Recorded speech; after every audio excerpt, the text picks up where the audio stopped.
Olá, tudo bem? Segunda aula do nosso curso de Prática Civil preparatório para o seu exame de ordem, para a sua segunda fase. A gente viu lá os requisitos da petição inicial. Agora, nós precisamos começar a estudar a respeito do pedido. Isso mesmo. Só que nós vamos fazer o seguinte, nós vamos dividir a análise do pedido em duas aulas, porque é um conteúdo que merece uma análise mais apurada, ok? Nessa primeira aula nós vamos ver questões mais gerais e na segunda aula nós vamos ver as espécies de pedido e de que forma que você pode formular os seus requerimentos. Para começo de conversa, vamos resgatar só um conceito da doutrina do professor Pontes de Miranda para dizer que o petitum é o que se pede, não é o fundamento ou a razão de pedir, que é a causa petende. E nós vamos ter uma aula específica sobre causa de pedir também. Então a gente não pode confundir uma coisa com a outra coisa. Uma coisa é o pedido e outra coisa é a causa de pedir, ou seja, o que motivou a formulação daquele pedido na petição inicial. É o objeto imediato da demanda. Aí está o motivo da discórdia, que o juiz vai desfazer, declarando quem está com a verdade. Então, quando ele fala que é o objeto imediato, ele já nos dá aquela divisão clássica entre os conceitos de pedido imediato e pedido mediato. Então, a gente precisa lembrar lá que o pedido imediato é a providência processual que eu pretendo. E o pedido mediato é o resultado substancial. O que eu desejo obter, o bem da vida que eu desejo obter. Então, por exemplo, numa ação de indenização por danos morais, o que é o meu pedido imediato? Qual que é a providência processual que eu espero? A providência processual que eu espero é uma condenação. Então, eu quero a condenação do réu. Esse é o meu pedido imediato. Certo? Qual é a tutela jurisdicional que o juiz vai me dar? Já o pedido mediato é o resultado substancial. Então, se o mediato é a condenação, o mediato é o bem jurídico que eu quero efetivamente proteger. No caso de uma indenização por danos morais, é exatamente a indenização pelos danos morais. Então, os danos morais, a indenização, o pagamento de uma indenização por danos morais vai proteger a minha honra, por exemplo. Certo? Esse é o bem jurídico que essa ação protege.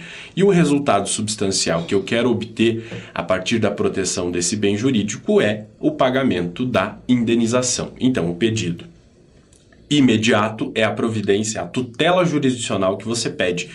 Essa tutela pode ser declaratória, meramente declaratória. No caso de você querer declarar, meramente que o juiz declare que você não é devedor do réu, por exemplo, você vai ter uma decisão meramente declaratória, um pedido imediato que é meramente declaratório. Você pode ter uma decisão ou um pedido imediato de natureza constitutiva, né? Quando o juiz vai constituir ou desconstituir uma relação jurídica, no caso de uma ação de divórcio, por exemplo, né? Ou você pode ter ali um pedido condenatório, que é o exemplo que eu dei da ação de indenização por danos morais. Então, o pedido imediato é essa tutela jurisdicional, que é a condenação do réu. E aí a condenação do réu a fazer o quê? A pagar o quê? A pagar indenização por danos morais. Esse é o resultado substancial, o chamado pedido mediato. Ok? Essa divisão é muito importante. O pedido tem algumas características. E a gente não pode, em hipótese alguma, esquecer essas características e, ao formular um pedido, deixar de respeitar essas características que são extremamente necessárias. A primeira delas está lá no artigo 322, certeza do seu pedido. Então, resgatando o exemplo que eu dei agora há pouco, lá para falar da divisão entre pedido mediato e imediato, o que você quer? Por exemplo, você quer a condenação do réu ao pagamento de uma indenização. Essa é a certeza do seu pedido. Você não pode narrar na sua petição inicial os fatos, apresentar argumentos que linkem aqueles fatos com o ordenamento jurídico e, ao final, pedir, por exemplo, que o juiz faça justiça. Porque não é disso que se trata. Fazer justiça não é um pedido certo. E todo pedido, veja bem, todo pedido deve ser certo. A certeza é uma característica de regra geral. Todo pedido precisa ser certo. Aí o parágrafo 1º vai dizer o seguinte: compreendem-se no principal os juros legais, a correção monetária e as verbas de sucumbência, inclusive os honorários advocatícios. Do que ele está falando aqui? Ele está falando basicamente daqueles pedidos implícitos. Quando ele diz que compreendem-se no principal, então se você fizer lá na sua petição inicial pedido de condenação do réu ao pagamento de indenização por danos morais, o réu vai ser condenado ao pagamento de indenização e automaticamente o juiz vai condená-lo ao pagamento dos juros legais, da correção monetária e as verbas de sucumbência, mesmo que você não tenha formulado esse seu pedido. É óbvio que eu vou dizer para você na sua prova do exame de ordem, se cair uma petição inicial, você deve fazer o pedido de forma completa. Vai fazer o pedido principal e vai incluir nesse pedido principal pedido de juros, pedido de correção monetária e o pedido de condenação do réu ao pagamento das verbas de sucumbência, que são as custas do processo e os honorários de sucumbência do advogado do autor. Certo? É muito importante que você faça esses pedidos. Muito embora a lei preveja que esses pedidos sejam implícitos, você demonstra conhecimento da técnica processual e isso conta pontos a seu favor no exame de ordem, se você formula o pedido completo e faz constar no seu pedido a previsão da condenação do réu a esses pedidos que aparecem aqui no parágrafo 1º do artigo 322 como pedidos implícitos. Ok? O parágrafo 2º vai dizer o seguinte: a interpretação do pedido considerará o conjunto da postulação e observará o princípio da boa-fé. Esse é um comando para o juiz no momento da interpretação do que foi pedido na petição inicial. Então a gente viu lá na aula passada que a petição inicial tem uma estrutura, né? Essa estrutura precisa ser obedecida lá no seu exame de ordem.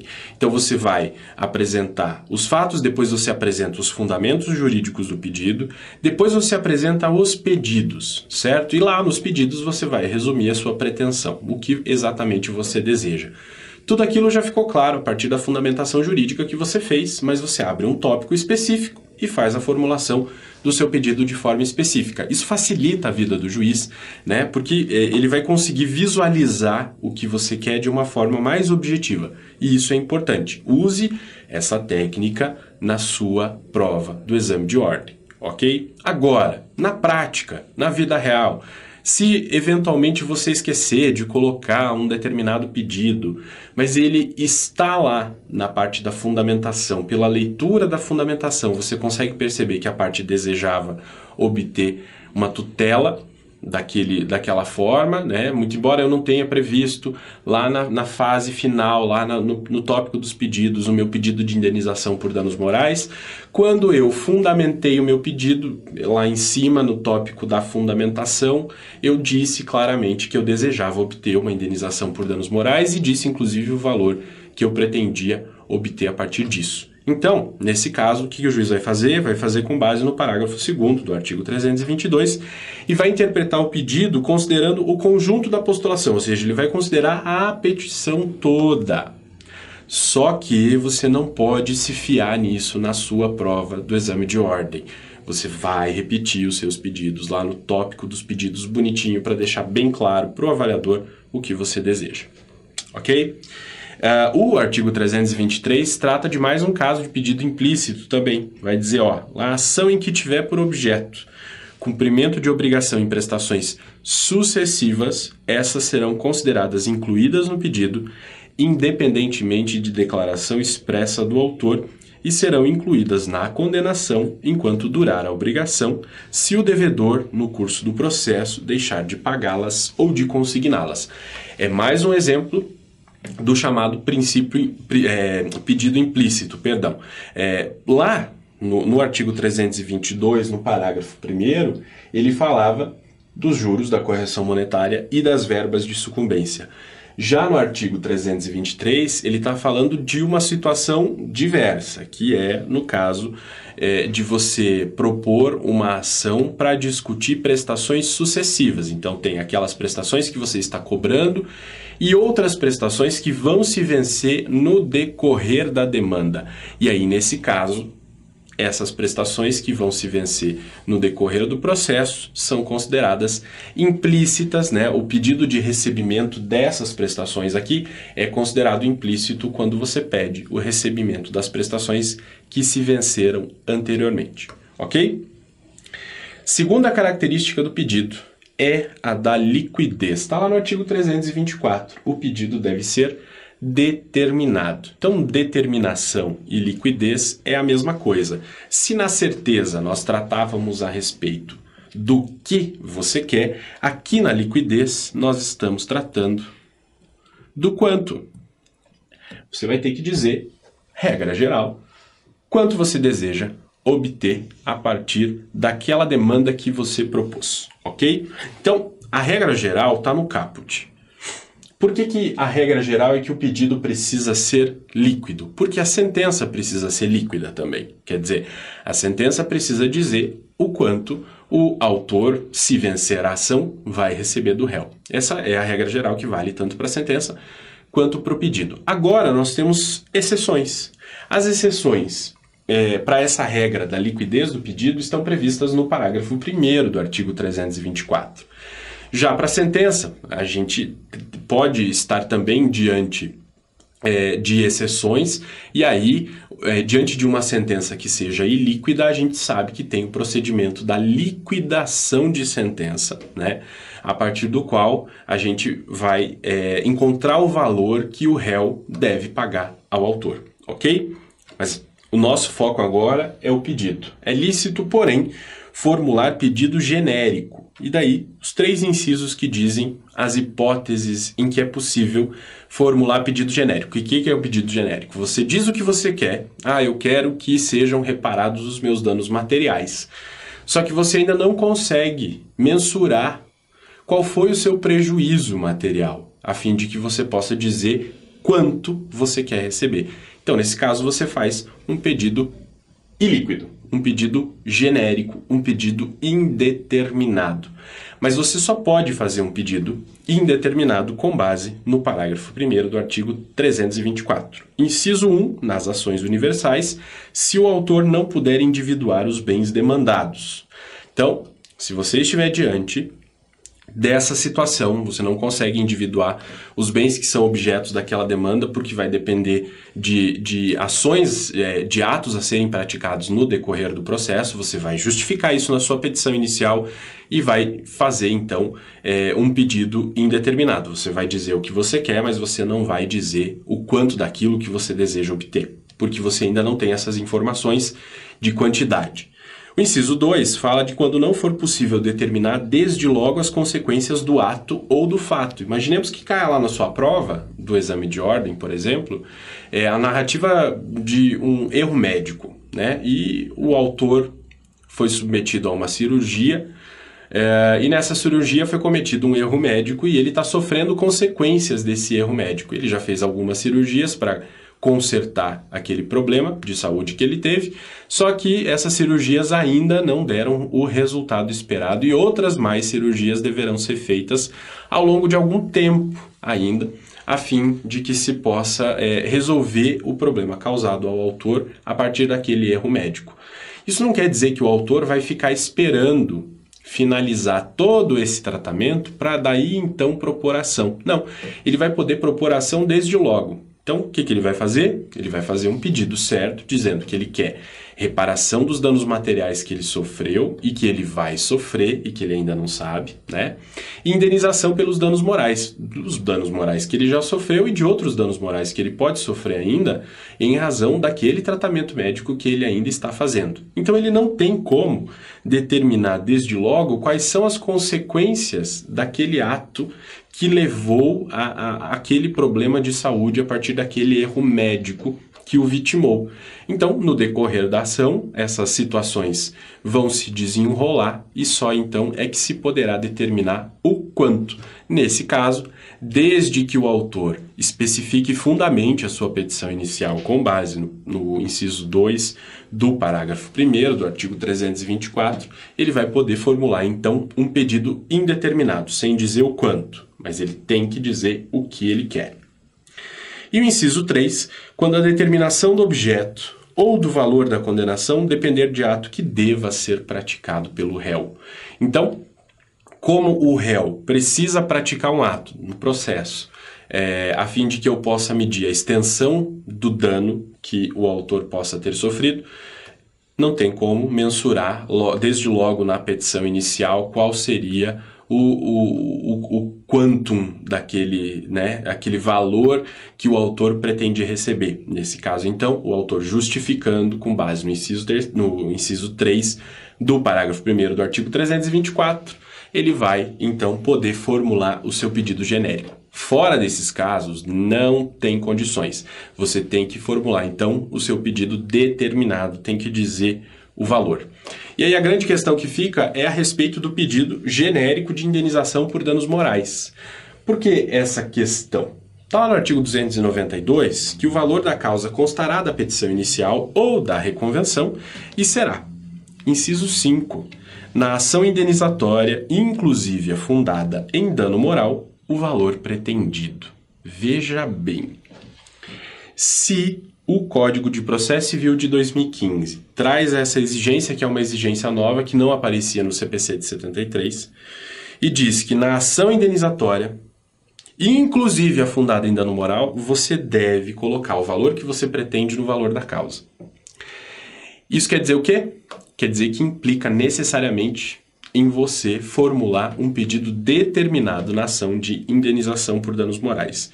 E a grande polêmica com relação a isso é porque na vigência do CPC de 73, pacificou-se na jurisprudência entendimento de que era possível ao autor formular pedido genérico nas ações de indenização por dano moral, porque caberia tão somente ao juiz a fixação do valor da indenização ao final do processo de conhecimento em primeira instância. O novo CPC, quando trouxe no artigo 292, no seu inciso 5, isso aqui, ele, de certa maneira, revogou esse entendimento jurisprudencial e falou, não, mesmo nos pedidos de indenização por dano moral, o autor precisa fazer constar o valor da causa exatamente no valor que ele pretende. Quer dizer, isso é uma decorrência necessária da formulação de um pedido determinado. Eu só vou poder formular pedido indeterminado, pedido genérico de indenização por danos morais, se eu estiver diante de uma dessas 3 hipóteses previstas no parágrafo 1º do artigo 324. Se o meu pedido de indenização por danos morais não se enquadra, nesse primeiro aqui ele não vai se enquadrar mesmo. Agora, se ele não se enquadra num desses outros 2, nós não podemos formular pedido genérico de indenização por dano moral, ok? Precisa formular pedido determinado, dizer o valor, e esse valor tem que aparecer também lá no valor da causa. Teve uma decisão do STJ, nesse recurso aí, no recurso 1534559 de São Paulo, que foi relatado pela ministra Nancy Andrighi, em que se entendeu sobre a possibilidade de formulação de pedido genérico de compensação por dano moral. Só que tem um detalhe, veja bem, isso aqui é um trecho da ementa do julgado, certo? Lá você pode consultar o inteiro teor aí na internet e você vai perceber. O STJ frisou, olha, a ação foi ajuizada no dia 16 de dezembro de 2013, quer dizer, a ação foi ajuizada na vigência do CPC de 73. Nessa vigência do CPC de 73, valia a interpretação dada ao CPC de 73, no sentido de que era possível a formulação de pedido genérico. Já o recurso especial foi interposto no dia 14 de maio de 2014, ainda também na vigência do CPC de 73. Isso quer dizer o quê? Nós precisamos considerar, na análise desse recurso, o CPC de 73. E foi o que o STJ fez. Diz ali, ó, aplicação do CPC de 73 a teor do enunciado administrativo número 2 do STJ. Isso quer dizer que ao julgar esse recurso aqui, o STJ julgou esse recurso já na vigência do novo CPC. Só que ao julgar, ele considerou o que valia, o que vigia na época do CPC de 73, porque tanto o pedido na inicial quanto o recurso especial foram formulados na vigência do CPC revogado. Então precisa respeitar, obviamente, o entendimento que se tinha na época do CPC revogado. Foi por isso, então, que o STJ manteve o entendimento de que é possível a formulação de pedido genérico de compensação por dano moral. Só que ele ainda não analisou o que está previsto no artigo 292, inciso 5. Por quê? Porque ele não considerou, para este caso aqui, o CPC de 2015. Isso quer dizer o seguinte, não há entendimento do STJ dizendo que mesmo na vigência do CPC de 2015 é possível formular pedido genérico. Não. O que há é um entendimento do STJ posterior à vigência do Código de Processo Civil de 2015 que aplicou o entendimento que era dominante na vigência do CPC de 73, porque tanto a ação quanto o recurso foram proposta e interposto na vigência do CPC revogado, e não seria adequado, obviamente, que nós analisássemos o pedido com base no CPC novo, se o pedido foi feito com base no entendimento que se tinha no CPC que foi revogado, ok? Então, esse entendimento da STJ não deu uma interpretação diversa ao artigo 292, inciso 5, de forma alguma. Você tem que formular pedido determinado nas suas ações de indenização por dano moral, a não ser que você se enquadre numa dessas hipóteses do parágrafo 1º do artigo 324. Ok? Não pode esquecer disso, porque isso é muito importante. Ficamos aqui nessa primeira parte do pedido. A gente volta na próxima aula para continuar falando sobre o pedido e vamos analisar aí quais vão ser quais são as espécies de pedido e como nós devemos formular cada um deles. Ok? Nos vemos na próxima aula. Até lá!